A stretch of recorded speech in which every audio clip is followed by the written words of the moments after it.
নমস্কার বন্ধুরা, আমার রান্নাঘরে সবাইকে স্বাগত। আজ বানিয়েছি একটা সুন্দর ফ্রুট কেক, খুবই নরম আর খুবই তুলতুলে। তো চলো দেখে নিই কীভাবে এটা বানিয়েছি। তার জন্য প্রথমে আমি এই গ্যাসে কড়াই বসিয়ে দিয়েছি, আর কড়াইয়ের মধ্যে সামান্য নুন আর একটা স্ট্যান্ড দিয়ে এটাকে 10 মিনিটের জন্য এটাকে প্রিহিট করতে দিয়ে দিয়েছি। আর এটা যতক্ষণ প্রিহিট হচ্ছে ততক্ষণ চলো কেকের মিক্সচারটা বানিয়ে নিই।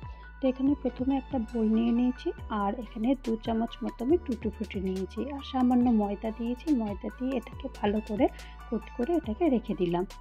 আর এখন আবার একটা বোল নিয়ে নিয়েছি, আর একটা স্ট্রেনার নিয়েছি, আর এখানে 1 কাপ আমি ময়দা নিয়েছি। ময়দাটা একটু চেলে নিতে হবে। আর এখন আমি 1 চামচ মতো আমি বেকিং পাউডার নিয়েছি। এখন এটাকে আলাদা করে রেখে দিয়েছি। আর আরেকটা পাত্র নিয়েছি, আরেকটা পাত্রে একটা ডিম নিয়েছি। এই একটা ডিমটাকে একটু ভালো করে এটাকে ফেটিয়ে নিতে হবে। ফেটিয়ে নেওয়া হয়ে গেছে। আর এখানে আমি 3/4 কাপ মতো আমি পাউডার চিনি নিয়েছি, আর হাফ কাপ মতো আমি সাদা তেল নিয়েছি। সাদা তেলটা একটু দেখে নিতে হবে যেন একদম সাদা থাকে, না হলে কিন্তু কেকে হয়তো একটা গন্ধ আসতে পারে। তো সেই কারণে তেলটা অবশ্যই একটু দেখে ইউজ করতে হবে। তো এখন সবগুলো দিয়ে বেশ ভালো করে এটাকে ফেটিয়ে নিতে হবে। আর এখন আমি হাফ কাপ মতো দুধ দিয়েছি। দুধটা একদম রুম টেম্পারেচারের দুধ নিতে হবে। দিয়ে এটা দিয়েও ভালো করে এটাকে মিশিয়ে দিতে হবে। এখন আমি 1 চামচ মতো আমি ভ্যানিলা এসেন্স নিয়েছি। ভ্যানিলা এসেন্সটাও বেশ ভালো করে এটাকে মিশিয়ে দিয়েছি।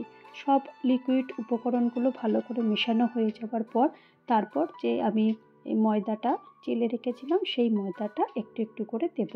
সব একসঙ্গে দেব না, লাম্পস এসে যেতে পারে। তো সেই কারণে আমি হাফ হাফ করে ময়দাটা মেশাবো। তো প্রথমটা দিয়ে বেশ মোটামুটি ভালো করেই মিশিয়ে দিয়েছি। আর এখন বাকি ময়দাটা পুরোটাই দিয়ে দেবো। এখন বাকি ময়দাটা দিয়েও এটা বেশ ভালো করে আস্তে আস্তে করে এটাকে মিশিয়ে দিতে হবে।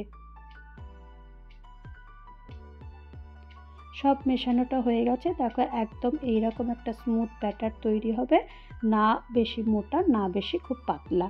এইরকম অবস্থাতে যে টুটি ফুটিগুলো আমি ময়দার সঙ্গে মিশিয়ে দিয়েছিলাম সেই থেকে কিছুটা রেখে বাকিটা সব আমি মিশিয়ে দিয়েছি। মিশিয়ে দেওয়ার পর তারপরে এরকম একটু ভালো করে একটু নেড়ে দিচ্ছি।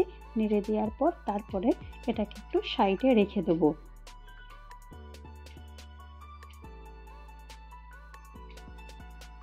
চলো এটা সাইডে রেখে দেবো। আর এখন সেই ফাঁকে আমি এরকম একটা কেক টিন নিয়ে নিয়েছি। কেক টিনের মধ্যে এরকম বাটার পেপার লাগিয়ে দিয়েছি, সামান্য একটু অয়েল ব্রাশ করে। এখন এটার মধ্যে যে ব্যাটারটা তৈরি করেছিলাম সেটা পুরোটাই দিয়ে দেব। আর একটুখানি ট্যাপ করে দিচ্ছি যাতে করে যেগুলো এয়ার আটকে রয়েছে সেগুলোও যাতে না থাকে। তো এখন মোটামুটি প্রিহিট অলরেডি হয়ে গেছে। আর এখন আমি কেকটা এখানে কেকের টিনটা এখানে বসিয়ে দেব। আর ওপর থেকে যেগুলো টুটি ফুটিগুলো বাঁচিয়ে রেখেছিলাম সেই টুটি ফুটিগুলো উপর থেকে দিয়ে দেব। দিয়ে দেওয়ার পর তারপর এটাকে ঢাকনা বন্ধ করে দেবো যতক্ষণ পর্যন্ত না কেকটা পুরোপুরি বেক হয়। এখন আমি 10 মিনিট পর দেখাচ্ছি। মোটামুটি দেখো কতটা বেশ ফুলে গেছে। এই রকম অবস্থায় উপর থেকে আর একটু টুটি ফুটি আমি দিয়ে দেবো, কারণ যেগুলো টুটি ফুটিগুলো দিয়েছিলাম সেগুলো অলরেডি ভেতরে ঢুকে গেছে। তো সেই কারণে উপর থেকে এই রকম অবস্থায় আর একটু টুটি ফুটি দিয়ে দেবো। দেখো আমি যতটা পারবে তোমরা দেবে। তো আমি মোটামুটি এতটা দিয়েছি, দিয়ে তারপরে আবারও ঢাকনা বন্ধ করে দেবো যতক্ষণ পর্যন্ত পুরোপুরি বেক হয়। তো দেখো মোটামুটি আমি প্রায় 55 মিনিট পর আমি ঢাকনাটা মোটামুটি খুলে দেখলাম যে দেখো একদম পুরোপুরি কেকটা রেডি হয়ে গেছে। তবু একবার দেখবো যে কেকটা হয়েছে কিনা। তো একটা টুথপিক এরকম নিয়েছি, দেখো একটু লেগে নেই, তার মানে পুরো বুঝিয়ে নিতে হবে যে কেকটা অলরেডি পুরো একদম বেকড হয়ে গেছে। আর কালারটাও দেখো কতটা সুন্দর হয়েছে। তো এটাকে মোটামুটি ঠান্ডা হয়ে গেছে। ঠান্ডা হয়ে যাওয়ার পর তারপর এটাকে চাকু দিয়ে চারপাশটা একটু কেটে নিই, তাহলে যখন ডিমোল্ড করব খুব তাড়াতাড়ি এটা বেরিয়ে আসবে। তো চলো কেকটা ডিমোল্ড করে দেখাই কেকটা কেমন হয়েছে। তো কেকের যে বাটার পেপারগুলো সেগুলো আমি আস্তে আস্তে করে এগুলো সব সরিয়ে দিয়েছি। আর দেখো কেকের নিচের পোর্শনটা কতটা সুন্দর হয়েছে, একটুও কিন্তু কেকটা জ্বলেনি আর কতটা সফট হয়েছে। এই কেকটা বানাতে আমার প্রায় 55 মিনিট সময় লেগেছে। তোমরা এই রেসিপিটা পুরোপুরি ফলো করলে কিন্তু এই রকমই একটা সফট একটা কেক তৈরি করতে পারবে। তো তৈরি হয়ে গেল আমার টুটি ফ্রুটি কেক।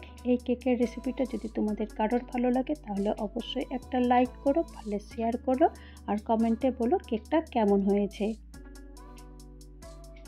আর যারা নতুন বন্ধু আমার চ্যানেলে ভিজিট করেছো তাদেরকে অজস্র ধন্যবাদ। ভালো থেকো, সুস্থ থেকো আর আমার চ্যানেলের সাথে থেকো। নমস্কার।